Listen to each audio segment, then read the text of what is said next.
Channel 3 is your back to school authority. Each day, we're checking in with different superintendents to see how back to school plans are shaping up for the new year. Today, we're getting information on plans for Catholic schools in the Archdiocese of Hartford. Joining us is Acting Superintendent Valerie. Good morning, Mrs. Mara. Thanks for being here. It's my pleasure. Good morning to you. So let's start. When does school start? Well, for our schools, it will depend on where our schools are located. They follow the first day of whatever district where they are located. So it could be this week or it could be next week, depending on the city where the school is. And how many students are you expecting throughout the Archdiocese this year? Oh, I would expect we have about 10,000 students for this coming year. Now, have you officially been named the superintendent? I have. Yes, I have. Well, it's very humbling, but it's certainly a pleasure for me. It's a big task to go back to school in a pandemic. This will be the second school year that we've been under one. What do parents and students need to know as school starts for the fall year? You know, with our schools, we've always been very appreciative of the fact that we have been in school since day one. Last year, it was the same. We knew what our students needed to learn, and that was being in school. So we are very blessed that all our schools will be able to accommodate that for our students. So for the coming year, we're going to do all we can to be more creative and more bold to be able to engage our students with learning, knowing that they will be back with masks, per our executive order. So while they will return in masks, we are hoping for the time when masks will be at the discretion of parents, and children will bring masks to school when they have to do a lot of small group kind of activities. But other than that, we know students need to see our teachers. We need to see their faces. We need to read them. That cognitive and affective way of learning can't be separated. So we will do all we can to keep them safe. Our teachers are prepared to engage them in a lot of project-based learning. We're doing a lot of coding with our kids that are actually going to be unplugged. So we're making a conscious effort to put books and pens and papers back in their hands because they need that balance. So they're going to be doing a lot of project-based work, engaging with one another, but we aren't going to rely solely on technology, though they have that available to them. So you seriously are a proponent of in-person learning. It's critical. It's critical. The students need to connect. We are hardwired to connect as human beings. Our students need this more than ever to be able to develop and know emotionally and socially that they're not alone in the world. You know, I'm sure you see the statistics of students, young people that have astronomical levels of depression and anxiety. Isolation is going to be cause different kinds of pandemic if we're not careful of it. So we want to do all we can to engage our students, to make sure that they are in person, and we'll do all we can to keep our kids in school because we know that they need that. They want to be challenged, they want to learn, they want to interact, and they want to take leadership roles. And they can't do that if they're going to be by themselves or not in the classroom. Mrs. Mayor, let's talk about the remote option possibility, though.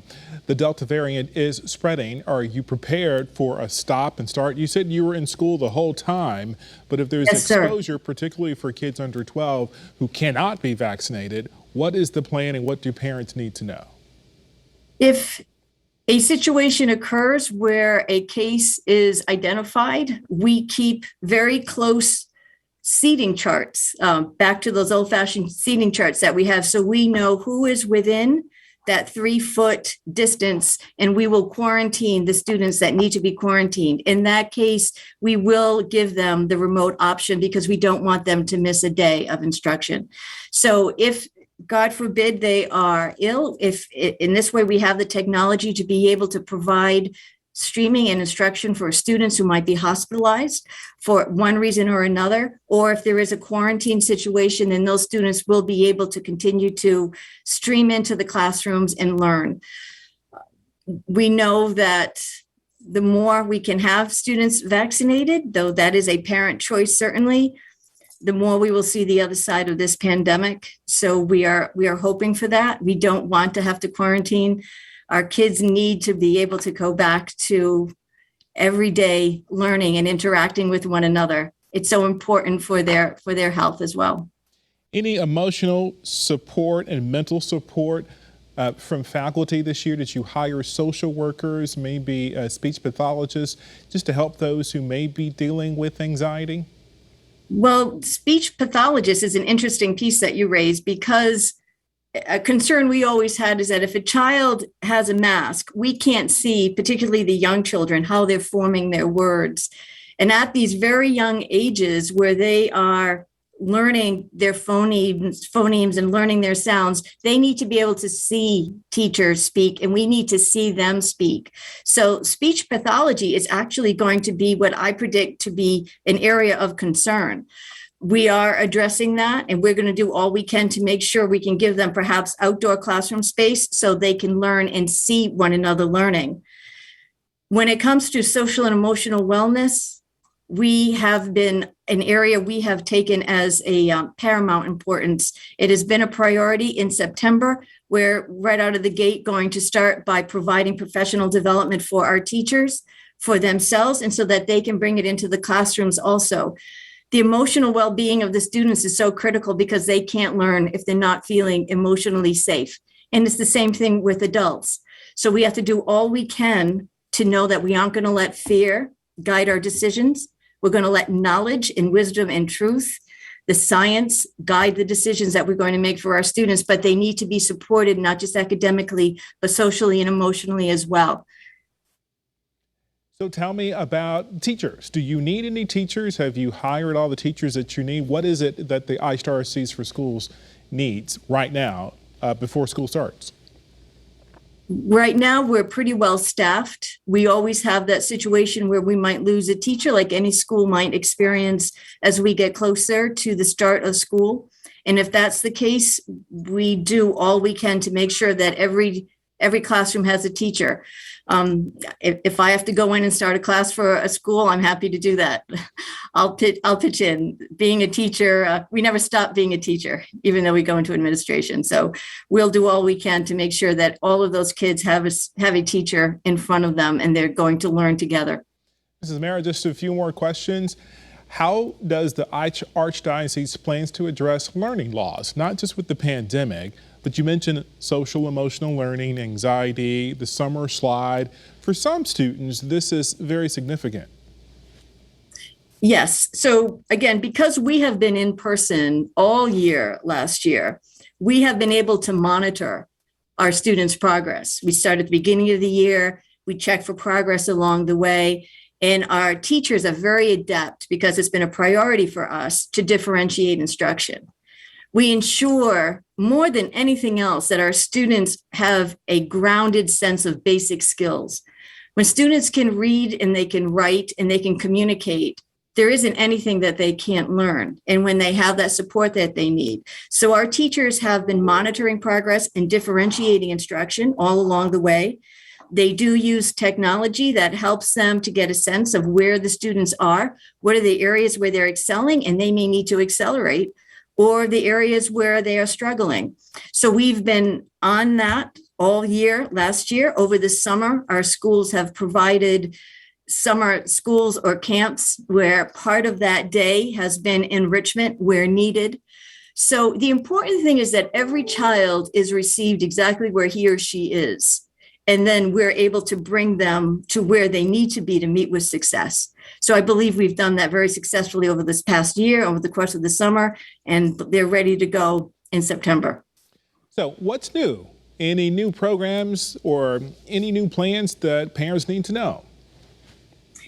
What's new is being able to think a little bit more creatively, being able to really be bold about what are ways that we're going to ensure that kids can work together. We're doing a lot with coding that sometimes it's using technology, sometimes it's not, but it's allowing students to be able to try their hand at solving a problem.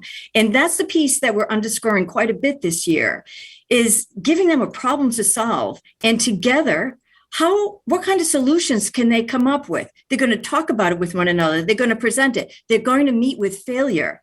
And that's the most important lesson of all. To hear the students be able to say to us, the first time we did this, it didn't work, but that's okay, because that means we're going to get smarter. And they can vocalize that. So as they are applying these engineering skills, this process of engineering to solving problems that impact the world, so we're giving them the opportunity to be leaders and to be confident in approaching problems, knowing that perhaps some of the problems that they're tackling, which is using all the different lessons they've learned inside the classroom, applying it to this problem outside into the world, and have them come up with solutions and communicate those solutions. It's powerful. It's powerful for the students. And that is not so much new, but an area that we are underscoring as we go forward. And of course, when the students realize that through it all, that we're forming them spiritually as well as cognitively and affectively, that's powerful, because they are praying with one another, they are learning together, and they're learning how to support one another. And you know what? The world needs that now more than ever. So I'm grateful. You're here. Mrs. Mara, is there anything that I left out that I did not ask you that you want to address? I think that you asked wonderful, wonderful questions. The most important piece is for us collectively in the state of Connecticut and nationally to be able to move to the other side of this pandemic and to keep in mind what is healthy for our students as well. Because while we can eliminate a pandemic, and God willing we will, we also want to make sure that we are accompanying our students along the way, so we're not left with any residual issues. We want to make sure that we're supporting them and the families as much as we possibly can. So community, communication, and accompanying one another, I think we'll do well if we can do that all together. I thank you. I thank you very much. Good luck on the new school year. I'm looking forward to it. Thank you.